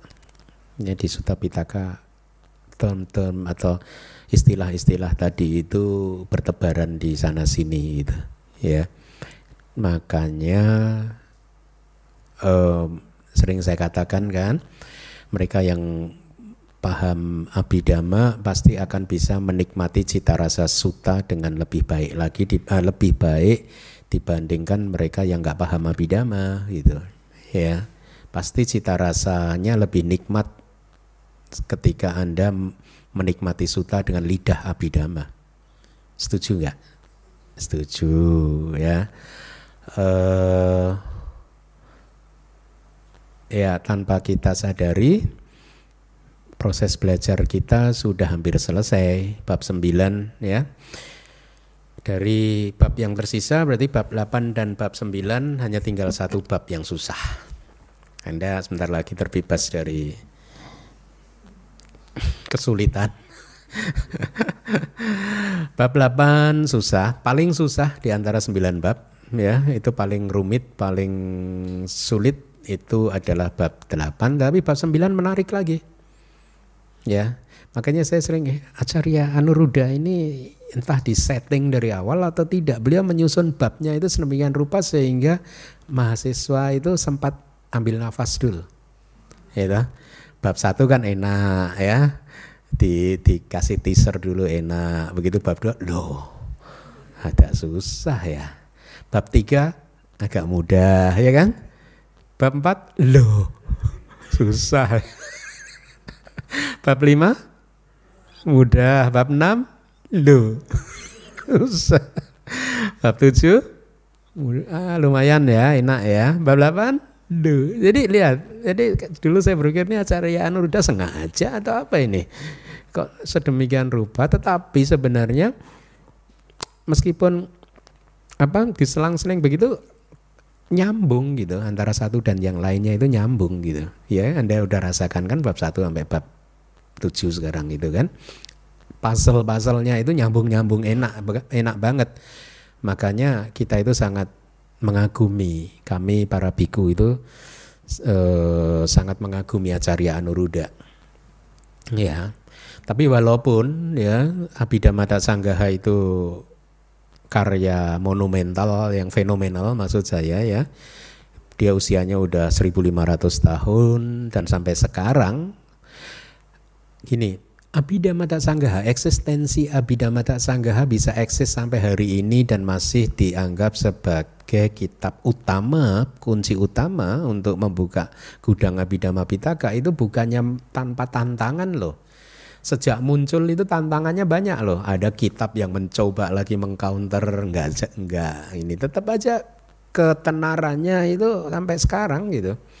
Banyak kitab dari 1500 tahun yang lalu, proses itu banyak kitab yang mencoba untuk istilahnya dalam tanda kutip lah ya, yang ingin kayak menyaingi gitu ya, menyaingi kepopuleran Abhidhamma Sanggaha. Tapi 1500 tahun enggak jatuh, istilahnya masih populer terus sampai hari ini. Para biku sangat menyukainya ya. Termasuk di Myanmar pun kan banyak juga beberapa kitab muncul di Myanmar, tapi tetap saja sampai hari ini kitab Abhidhamma Sanggaha adalah kitab yang wajib dihafal oleh mereka yang sedang menempuh jenjang pendidikan untuk mencapai Dhamma Acarya. Hanya kitab Abhidhamma Sanggaha dan Wibhawinitika gitu. Ya, jadi kembali lagi, yang brilian dari Acarya Anuruddha adalah mampu memeras Abhidhamma Pitaka yang sangat luas hanya menjadi sekitar 50 halaman buku yang kecil. Ya. Tapi oleh karena dia hanya perasan yang sangat kompak begitu, sangat ringkas sekali begitu, makanya dibutuhkan subkomentar. Tidak bisa kita mempelajari Abhidhamma Sanggaha tanpa dibimbing atau dipandu oleh subkomentar. Makanya kita harus mempelajari melalui Wibhawinitika ya.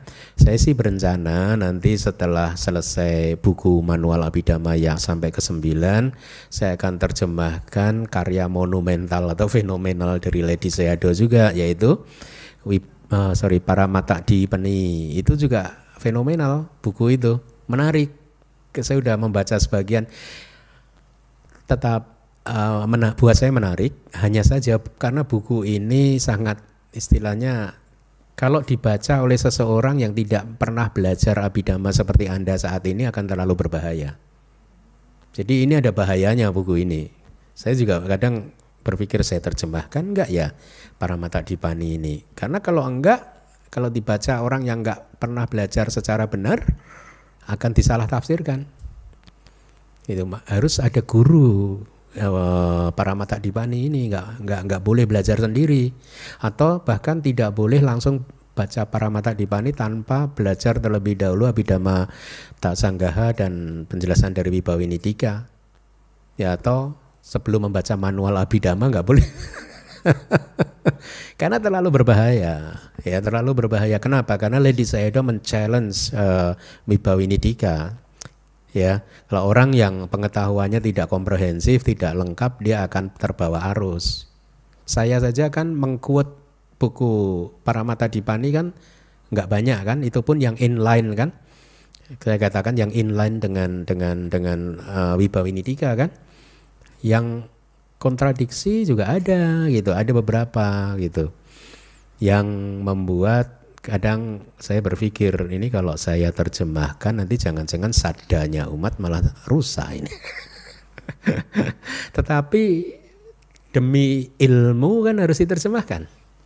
Demi ilmu ya, karena ini karya monumental yang memang harus diterjemahkan begitu. Nah, kembali lagi yang ingin saya sampaikan sebenarnya adalah bahwa Anda sudah mau selesai ini, tinggal bab 8 dan bab 9 ya, tanpa kita sadari kelas bisa berjalan seperti ini ya, tidak disangka juga ya, karena Anda juga berjasa besar telah menjadi salah satu kondisi untuk munculnya buku manual Abhidhamma. Salah satu kondisinya Anda ya, ini kan banyak kondisi berkumpul, salah satunya Anda. Buku manual Abhidhamma eksis di Indonesia yang saya yakin saya sudah berusaha keras untuk membuat buku itu semakin kesini sebenarnya, semakin bab-bab yang kedua, ketiga semakin kesini itu saya berusaha keras untuk tidak berkomentar saya. Kalau buku pertama saya banyak berkomentar karena itu kan percobaan pertama ya, yang bahkan saya tidak punya bayangan akhirnya bisa membuat buku sampai manual yang ke-6. Ini sudah hampir selesai yang manual ke-6. Jadi waktu membuat manual yang pertama itu saya nggak punya gambaran nanti bagaimana akhirnya benar-benar itu dari ceramah kan, yang bahasanya dipoles sedikit-sedikit gitu. Tapi semakin kesini saya berpikir, bahkan termasuk buku yang Sutanta, saya berpikir saya harus tidak berkomentar. Artinya sebenarnya murni terjemahan dari Pali ke bahasa Indonesia saja. Tapi walaupun demikian, waktu menerjemahkan buku Sutanta yang kedua yang mau terbit sebentar lagi, ini 1 bulan 1,5 bulan lagi itu, ternyata menurut komentar beberapa umat maknanya masih terlalu sulit untuk dipahami. Ya akhirnya saya berkompromi lagi, saya beri footnote untuk membantu pembaca. Tapi sebenarnya dari hati saya yang paling dalam, saya pengennya tidak, sama sekali tidak gitu. Jadi murni gitu, ini karya murni begitu. Cuman ya kemudian saya menyadari iya juga ya, kalau nggak dibantu dengan penjelasan tambahan pasti umat juga akan misled gitu, kesasar juga gitu. Oleh karena itu di buku Sutanta yang kedua ini harusnya materinya cukup bagus karena tentang persembahan, tentang berdana, tentang karma.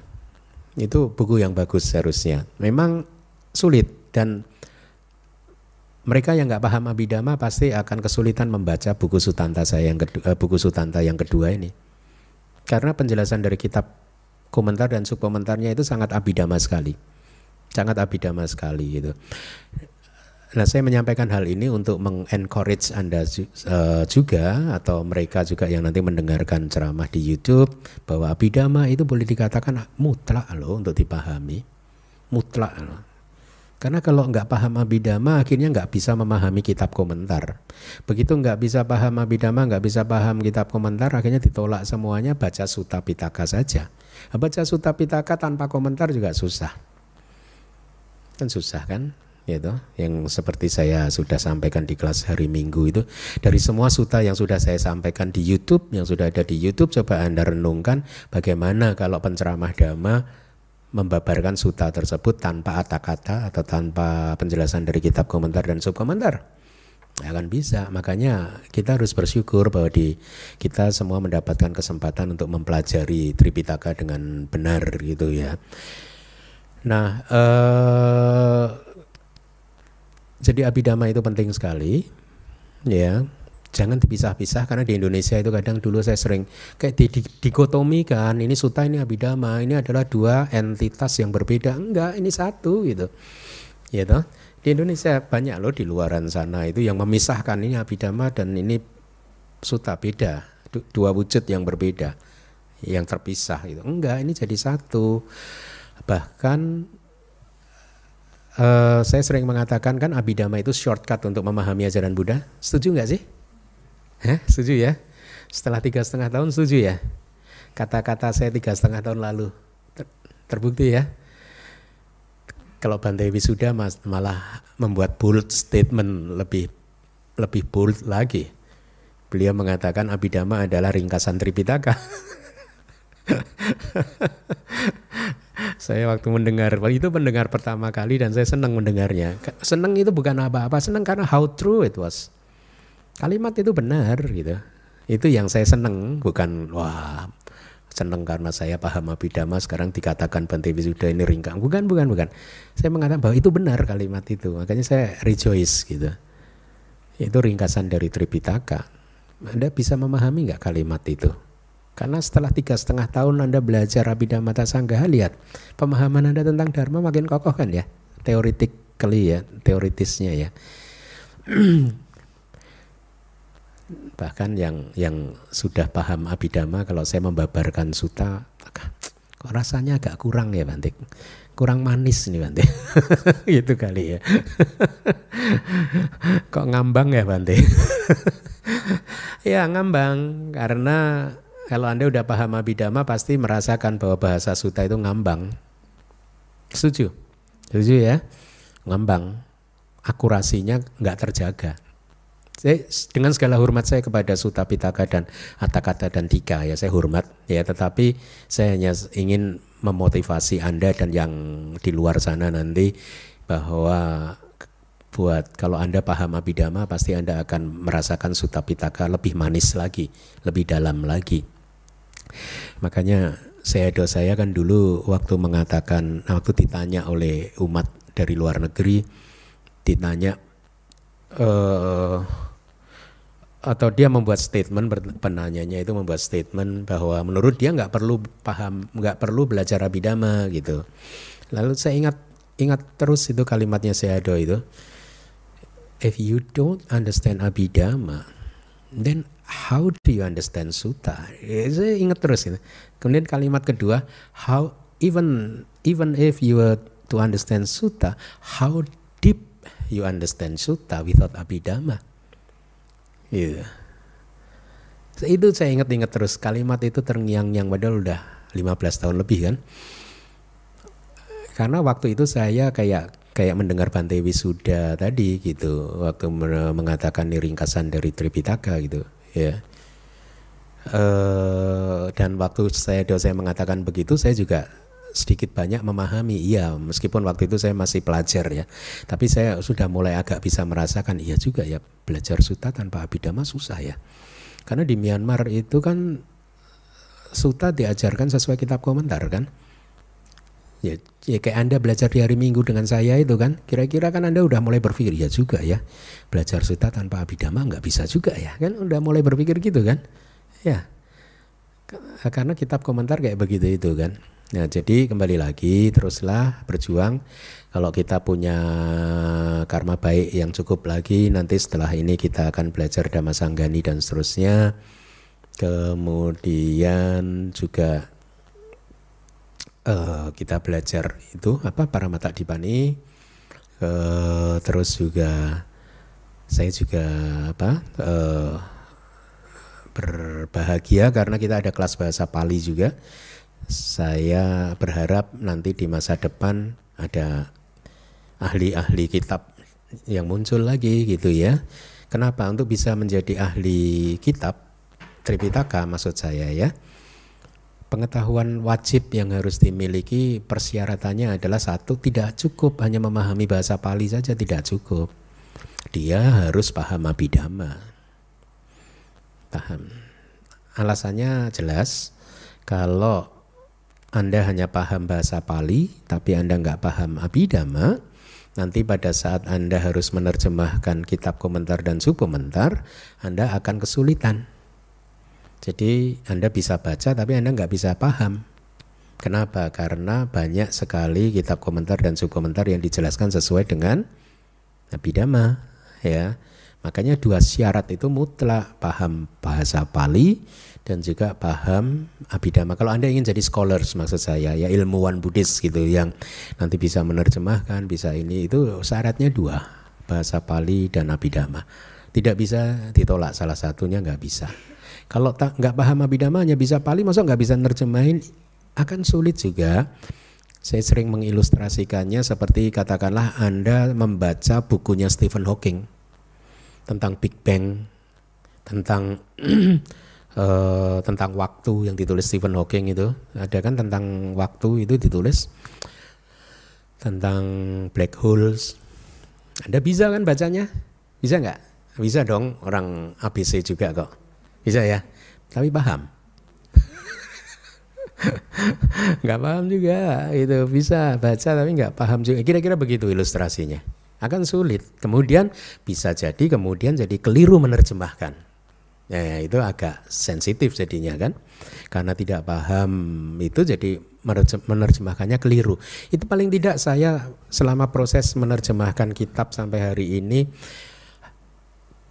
hal-hal tersebut saya merasakan sering. Oh iya ya, kalau nggak paham Abhidhamma sulit ya. Kalimat itu dalam bahasa Pali itu kan rumit. Ya.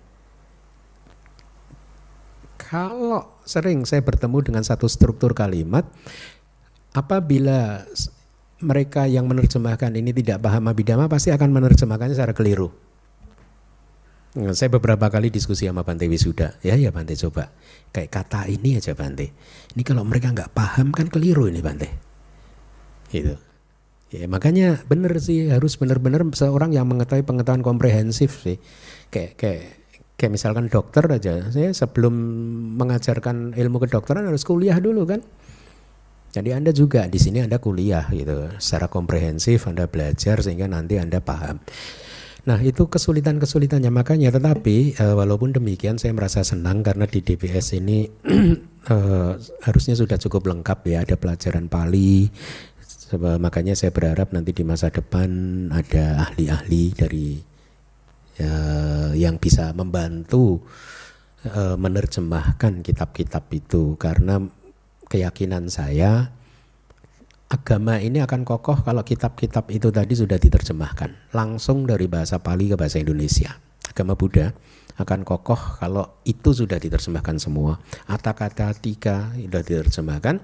Kedua, kita akan menjadi umat Buddha yang melakukan kebajikan dengan buah yang besar hanya pada saat kita melakukannya sudah dengan disertai pemahaman yang diberikan oleh para guru dari masa lalu.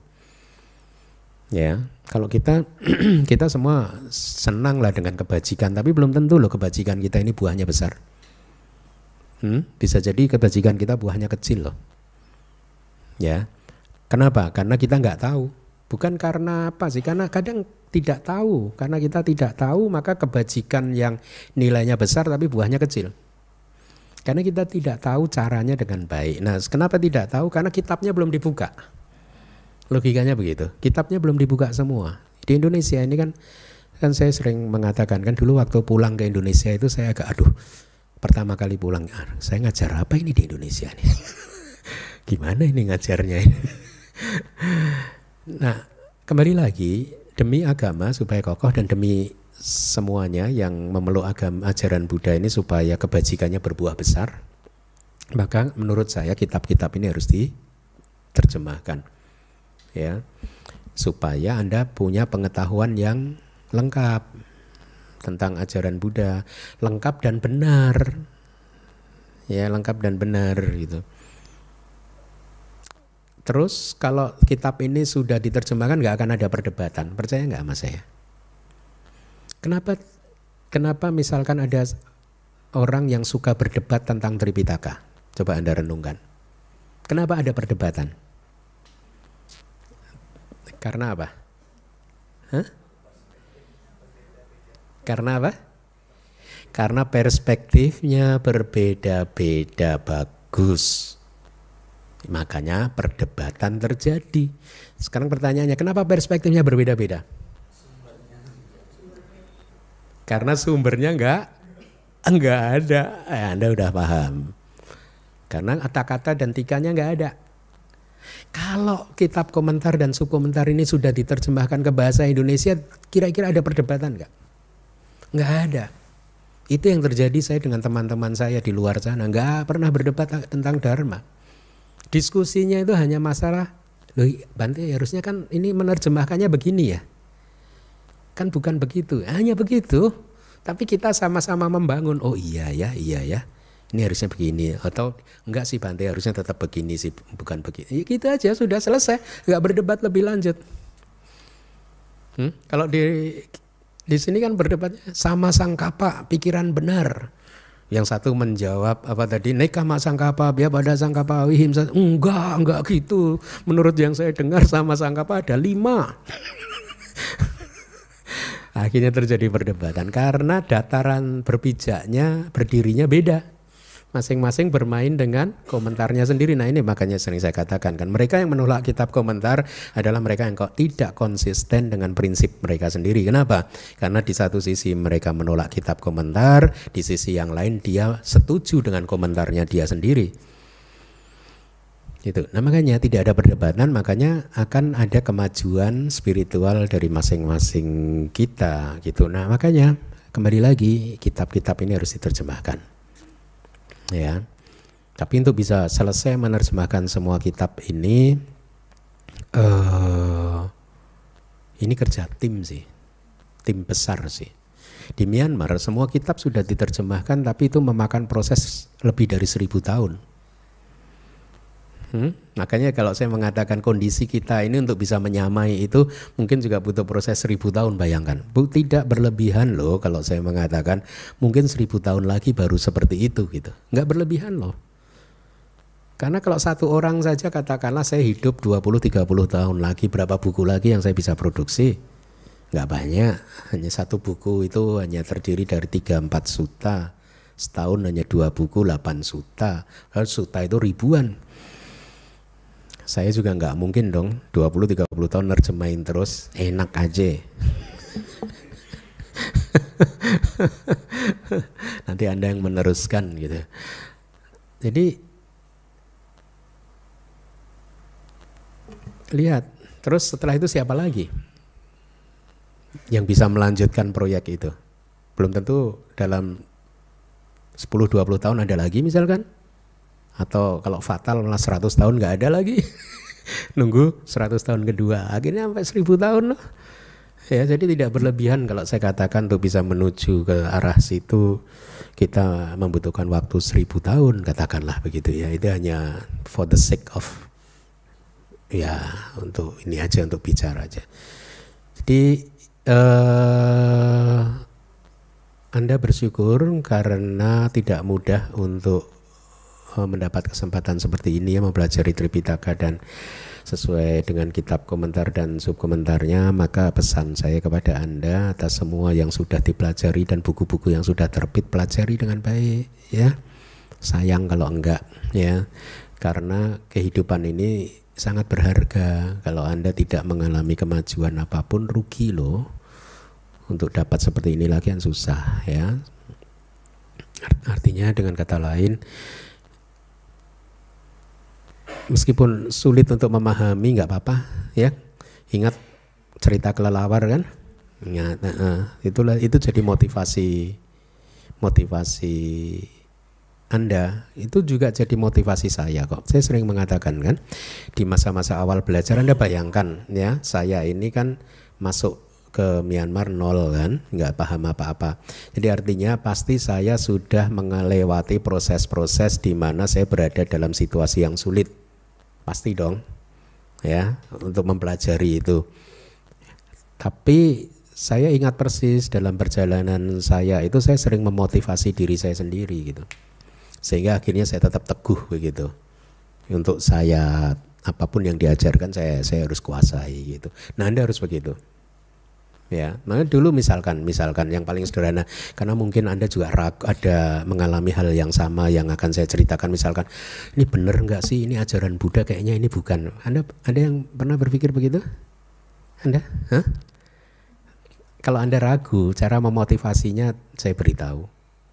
Kalau ini nggak benar, bukan ajaran Buddha, kenapa bisa bertahan 2600 tahun sampai hari ini? 2500 tahun lebih. Artinya ini sudah melewati proses 2500 tahun lebih. Dan selama 2500 tahun lebih ini ada jumlah anggota sangga kira-kira berapa? Tidak terhitung kan? Di Myanmar aja waktu saya masih di sana itu 600.000 tahun itu. Jadi selama 2500 tahun ini anggota sangga yang sudah pernah eksis di muka bumi ada berapa jumlahnya? Miliaran mungkin katakanlah, ratusan juta katakanlah. Ya. Nah, logikanya begini. Katakanlah ada 100 juta. Kalau ini bukan ajaran Buddha, mosok 100 juta anggota sangga yang sudah pernah eksis itu nggak ada yang tahu. Malah yang tahu Anda.